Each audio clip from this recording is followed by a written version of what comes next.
Окуучу Сайдылдаев Эржан.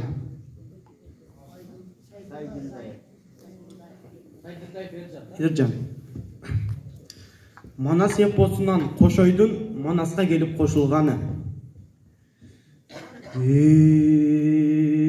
ургуган чаңды караса, бала каздай баркылдап, ак сакалы жаркылдап, аваң кошуя легин, кер кабылан күлүгү, кериш кылып кошулган, бул кошойдун бүлүгү, аваң кошой кария, адамдан башка улуя, көдөңгө батпай көп сана, көк жалмана султандын көзүнөн жашы унтала, каза жексем өлсөм деп камкор Манас шериме, карганымда мен кошой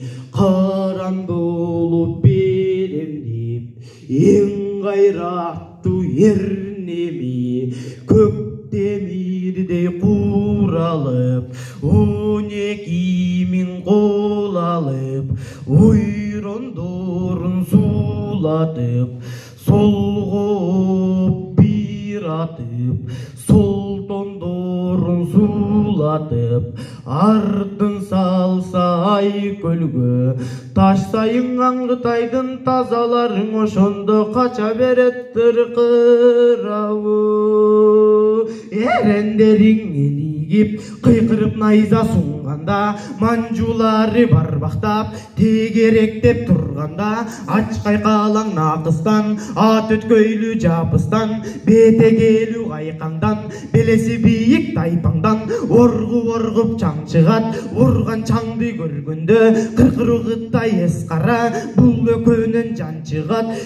Чачпай колун чоугалып, буусурмандан алпалып, кайраттуудан жалпалып, Алтай бойлоп консом деп, айкөл Манас шериме, арка болуп берем деп, каза жексем өлсөм деп, камкор Манас шериме, каран болуп берем деп, эң кайраттуу. Рахмат, чоң рахмат, аябай сонун айтылды. Кол чабуулар менен коштоп турабыз, Манастарыбызды.